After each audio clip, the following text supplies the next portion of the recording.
Put that there. Put this over here. Move things around so I can see everything. Hello, everybody there on Locals. Somebody there on Rumble. Sure, we'll have some folks coming in on YouTube. Got some interesting things to talk to you all about this week for our Monday Last Symptom Crazy Hair live stream. I think that's going to be its permanent name. Crazy Hair Last Symptom Monday live stream. How you all doing? Say hi to me if you can see me and hear me, and we'll get this show on the road. I got several things to talk about. And I would really like your participation in all this. Want to know what you all are thinking. Some things I thought we could talk about.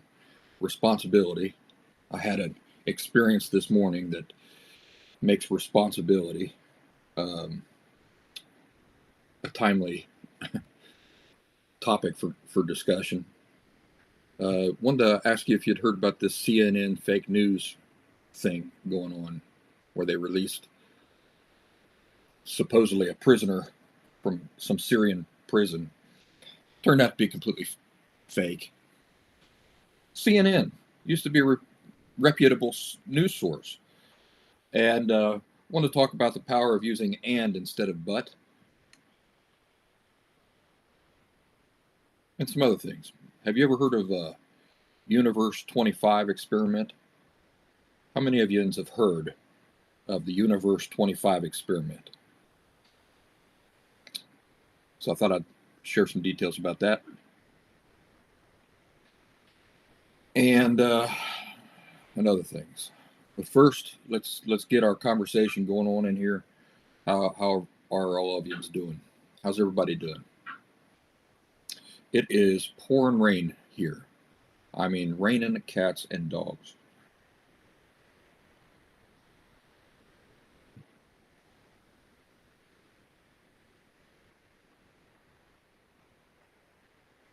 What's it doing where you're at?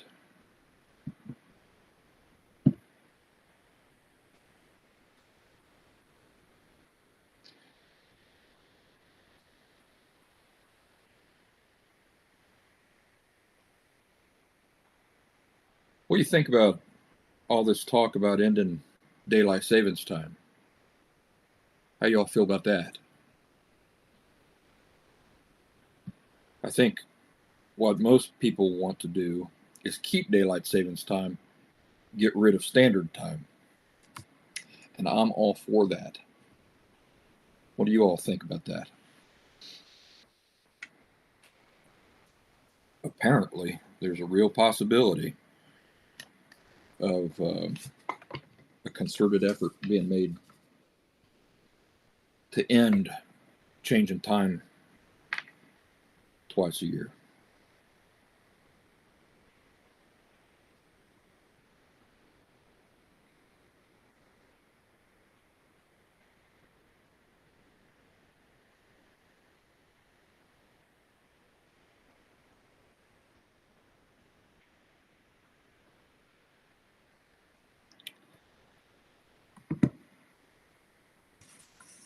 See what's going on here. See if everybody can see and hear me. Can you see me and hear me? Please reply so that I can know.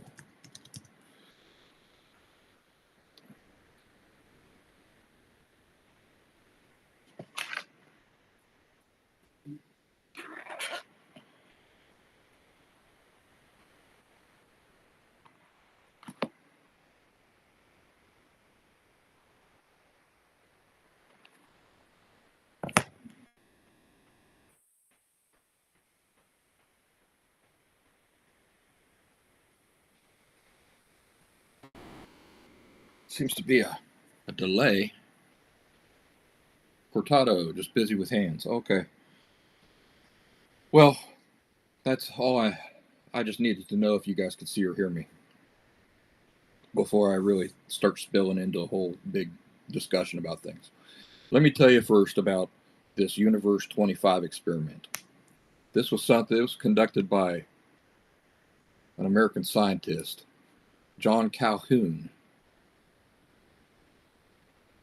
considered by some to be one of the most alarming studies in the history of science. He just made a movie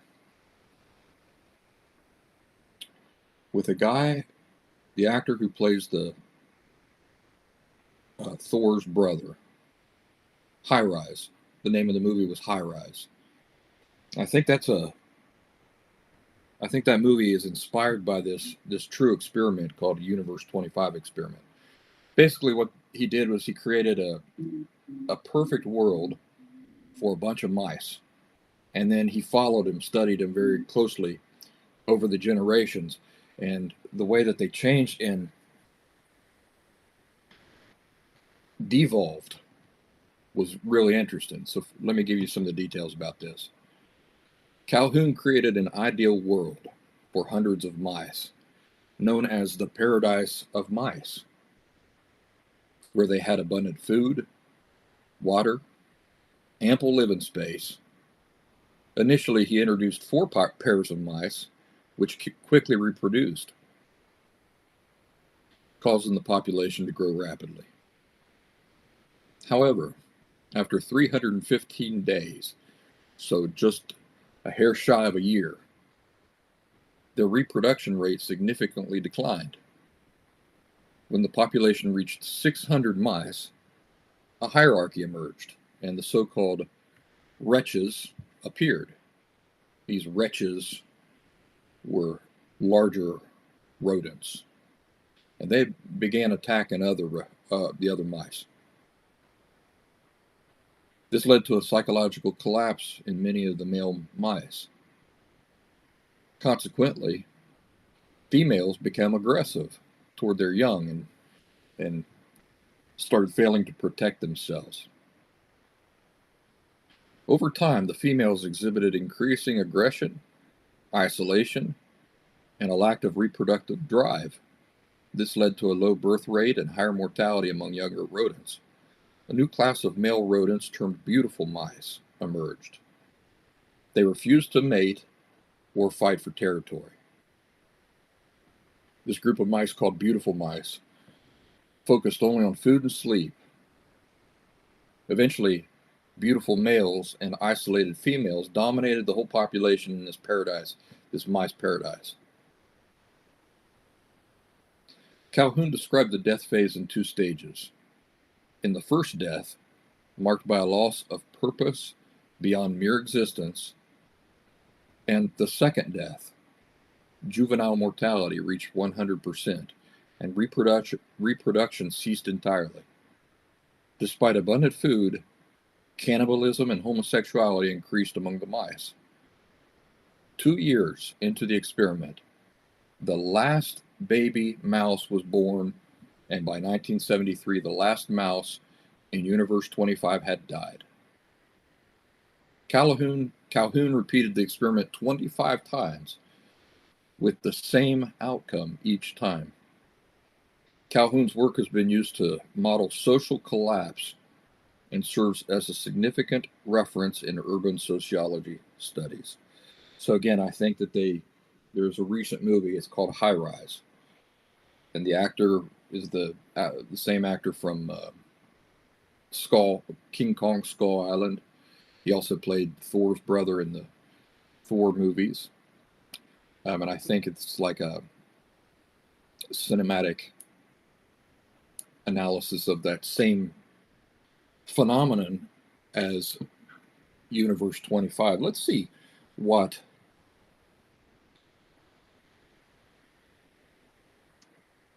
ChatGPT has to say about it. I've been using ChatGPT a lot. I like it. Hey Siri, can you tell us all about Universe 25 experiment? The Universe 25 experiment was a study conducted by John B. Calhoun in the 1960s and 1970s. The experiment was designed to understand the effects of overpopulation on social behavior in rodents. This answer is from delasserton.com. Hey Siri, Can you have Chat GPT tell us all about Universe 25 experiment?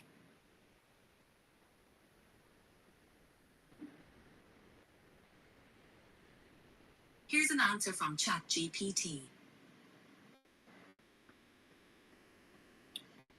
Well, tell me all about it.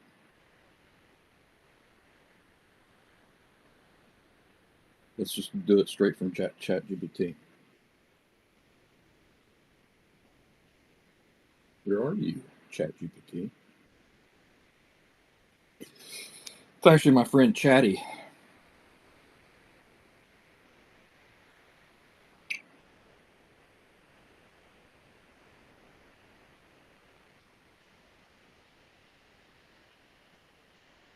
Have you heard about my friend? Chatty, we call him Chatty George P. Tooley. Most people know him as Chat GPT. I call him Chatty George. Chatty George P. Tooley. I can figure out where I put him. Right, here he is. Can you tell us all about the Universe 25 experiment? Universe 25 was an experiment conducted by John B. Calhoun in the 1960s to study the effects of overpopulation on behavior. He created a utopia for mice with unlimited food, water, and nesting materials, but limited space. Initially, the population grew rapidly, but eventually, social structures broke down, and the mice exhibited abnormal behaviors, leading to population decline. Calhoun's work highlighted the potential dangers of overcrowding and social stress. It's often referenced in discussions about human urbanization and social behavior. How many mice did you start off with? They started with 8 mice, 4 males and 4 females. Over time, the population grew exponentially until it reached the maximum capacity of the enclosure. Have scientists seen similarities in human populations? Some researchers have drawn parallels between Universe 25 and human societies, especially in urban environments, where overcrowding and social stress can impact behavior and well-being. However, humans have more complex social structures and coping mechanisms, so the results of the experiment can't be directly applied. Nonetheless, the experiment does offer insights into how environmental pressures can affect social dynamics. Well, there are similarities in what scientists observe between the mice and people as far as what happens when people have lose purpose in their lives. Yes, Calhoun observed that when the mice lost purpose due to overcrowding and lack of meaningful roles, they exhibited abnormal behaviors such as withdrawal, aggression, and a breakdown in social structures. This loss of purpose and social cohesion has been compared to similar issues in human societies, where individuals facing overcrowding or lack of purpose can experience social isolation, stress, and mental health challenges. It's a reminder of the importance of meaningful roles and social connections for well-being. What would be an example of purpose in the life of a mouse, though? For mice, purpose often revolves around natural behaviors like foraging for food, building nests, social interactions, and raising offspring. In Universe 25, many of these activities became redundant due to the abundant resources and overcrowded conditions. As a result, the mice lost their traditional roles and purpose, leading to social breakdown and abnormal behavior. It seems to me like something similar might happen for people when they've got everything they've ever wanted. For example, if they become super rich and then they don't have to work anymore or exert themselves to achieve anything. That's an interesting observation, and it aligns with some psychological theories. When people no longer have to strive for basic needs or goals, they might experience a loss of purpose or motivation. This can lead to feelings of emptiness or a lack of fulfillment. That's why many people find purpose through new challenges, hobbies, or helping others, even if they don't need to work for financial reasons. So then it also sounds to me like challenges, trials, and that sort of thing in life can actually be beneficial to our overall health. Absolutely. Facing challenges and overcoming obstacles can contribute significantly to personal growth and resilience. Trials can provide learning experiences, help build character, and give a sense of accomplishment. They can also lead to a deeper understanding of oneself and a more fulfilling life. So, challenges and trials can indeed be beneficial to our overall health and well being. It's counterintuitive to a lot of people to think that hard times, because they're not pleasant at all, are actually better for us than just having life be easy all the time. It can definitely seem counterintuitive. While it's natural to seek comfort and avoid hardship, overcoming difficulties can lead to personal growth and a deeper appreciation for life. Difficult times can build resilience, empathy, and a greater understanding of oneself and others. So, while hard times are challenging, they can also be transformative and enriching in the long run. Thank you. You're welcome. You ever say thank you to AI or to your computer or to Alexa or to SIRI? I do. I've made a conscious decision that even though I know I'm talking to a computer, to stay in the habit of saying things like thank you and please and that sort of thing. It's for me. It's for my contentment with myself. So what do you guys all think about that conversation we just had? I'll be right back. I'm going to go turn something off and I'll come back, but I want to see what you guys think about that conversation we just had.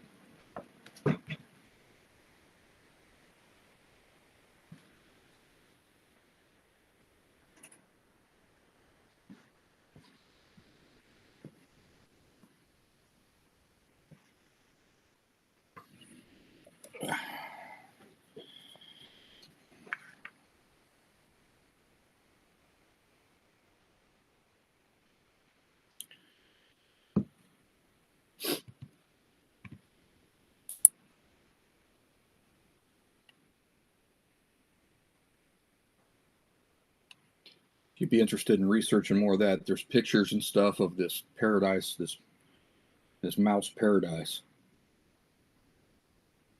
And the experiment is called Universe 25 experiment. And if you're going through some hard times, some trials and some challenges, even though life might seem pretty gloomy, remember that ultimately those sorts of things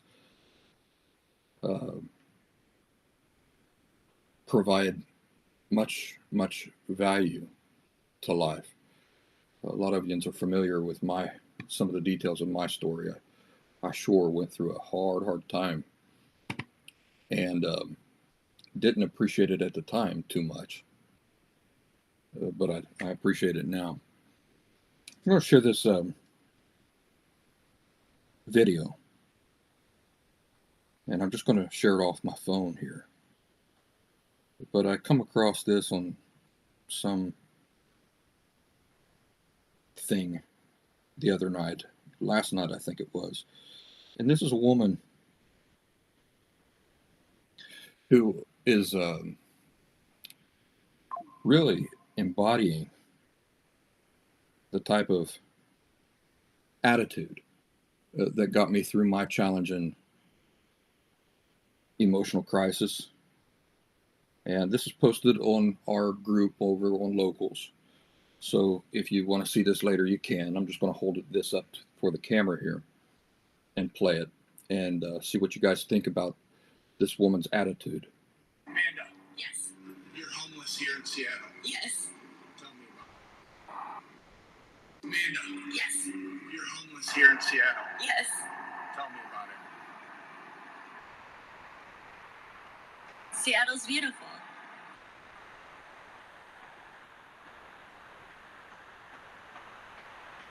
What do you want to know?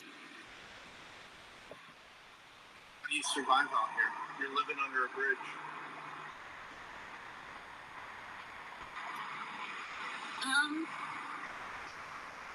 I try to remember that for as many negatives there are, that there must be that many positives.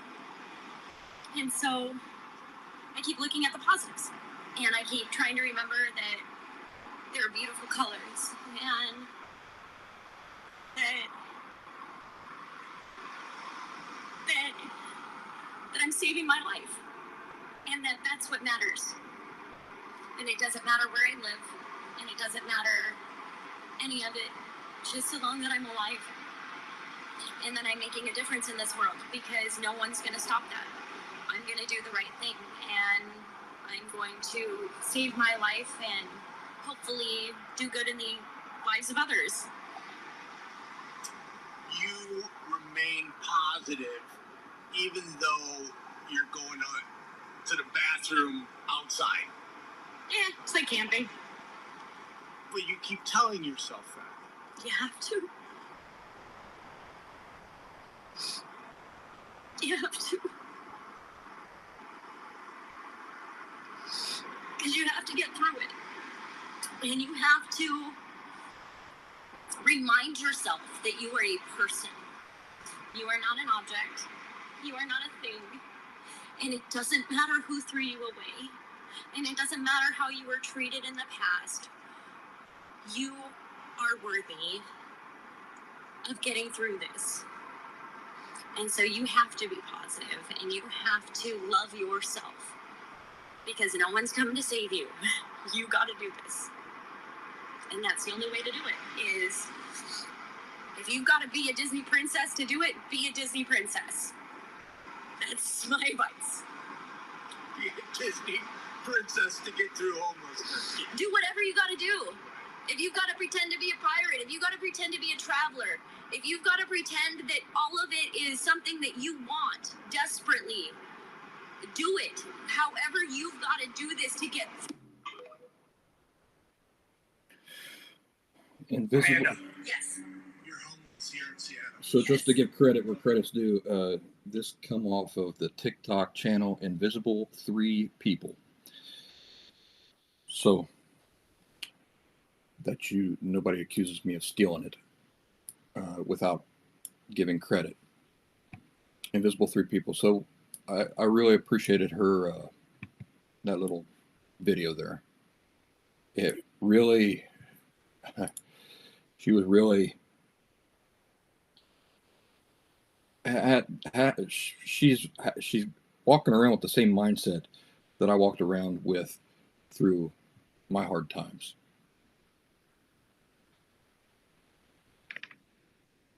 Obviously, the situation is emotionally hard for her, but and she's aware of the negatives, but she's just choosing not to focus on the negatives. She's choosing to focus on the positives. One of the things I found interesting is that something as simple as remembering that there are colors, that like she can look around and enjoy different colors. Something so simple as that is helping her get through, march ahead with in these difficult circumstances that she's experiencing. And that was true for me. I looked for good things anywhere I could find them. If that's all you got, that you can look around and see things in color, that colors exist, then use it. Another thing there, I didn't quite understand what she was talking about. Like if you have to be a Disney princess to get through a hard time, be a Disney princess. I didn't completely understand exactly what she was thinking in her head when she said that, but the closest thing that I could think of was that what I used to do was I used to think of myself as being like a character in a movie. And, you know, you've heard me talk about this before. And there's this whole audience of people out there waiting for me to endure all these circumstances.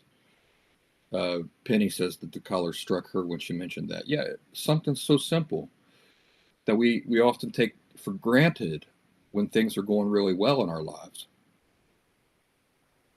But when you've had a lot of things taken away from you, it's the little things like that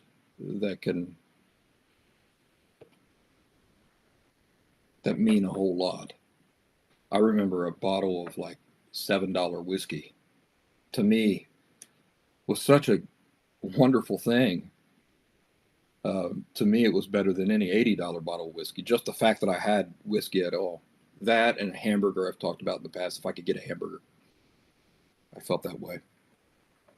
So I understand not everybody's going to go through the financial difficulties that like I went through and like this girl's going through. And, this group here, the last symptom is not dedicated to like financial issues. But the reason why I talk about it so much is because it creates a tremendous emotional burden. So I can hardly imagine a more difficult a more difficult emotional burden than to be seriously financially struggling while at the same time trying to recover from an emotional disorder. Hi, Julie. Penny says we don't know exactly what she's going through and what she's overcome, but she's in a good place within herself. Yeah, I have a feeling you might have caught there at the end. She said that she's looking forward to getting through it so that she can help others. And I think she will. I'm pretty confident she will. With an attitude like that. And again, it's not like pretending like there aren't bad things also going on. It's not pretending. It's just which thing do you choose to focus on. So again, that's that video is posted on our locals group. You can check that out after the end of the live stream if you'd like to. Let's talk about the power of using the word and instead of using the word but. This is something that I do that you might have noticed I do. People I've talked to on the phone have pointed it out. I noticed that you do this. Excuse me, like a major burp developing inside of me. But it's when you want to offer praise and follow it with criticism. So the proper way to offer criticism is to first find something positive about an individual or the way they're doing something, offer the praise first, then offer any criticism that you might have. This is a really nice formula for everyday life. You can use it with your kids, you can use it with people that you work with, you can use it with your neighbors, you can use it all over the place. If there's some criticism that you feel like needs to be said, take your time. Instead of only thinking about the criticism, try to find something to praise the person on. Now you're in this situation where you want to offer the criticism still. You've got the praise that you're going to offer. What you don't want to do is offer the praise and then negate it, completely undermine it with the criticism. And that's what happens when you use the word but. And this is a natural part of the way people talk naturally, is we will say something like, I want to compliment you on how hard you've been working, but there's more to do. Well, what has just happened? What's just happened is that you've offered this compliment, and then by using the word but, you've negated the compliment. A but almost sounds like it doesn't matter though, because there's still a lot more to do. Try to get into the habit of replacing the word but with the word and. It'll sound something like this. I want to compliment you on how hard you've been working. And there's more to do. Do you hear the difference? Do you hear the difference? Now you're not negating the compliment you just gave the person, and you're still offering the criticism. The criticism and the compliment are being allowed to coexist. When you're using a compliment but criticism formula, it's almost like the compliment and the criticism cannot coexist. Because again, your criticism is negating the compliment. But when you use the word and, it's like allowing the compliment to stand, the criticism to stand, and they don't negate each other. Both are allowed to exist. It's better reflective of real life rather than a but or a compliment but criticism formula, because the compliment but criticism formula is sort of a black and white universe. I can see you're working very hard on your schooling, but you're doing terrible in math. See what you're saying? For all intents and purposes, what you're saying is, I see you're working real hard, and it's completely pointless because you're doing terrible in math. How about this? I can see you're working really hard, and you're still not doing as good in math as you could be. The compliment can exist right alongside with the criticism. One isn't negating the other. It's more reflective of real life, where good and bad things can exist, and that's the true nature of life. What do you guys think about that? We're going to go to supporters only on Locals. Consider joining us over there on Locals, thelastsymptom.locals.com, or you can download the locals.com app from the App Store. Search for The Last Symptom by Brian Barnett. We're getting ready to talk about responsibility. People being responsible. Responsibility equals health. Irresponsibility equals unhealth. I'm going to tell you a real life situation I found myself in this morning to use as a model for this discussion. So join us over there on Locals. We'll see you over there.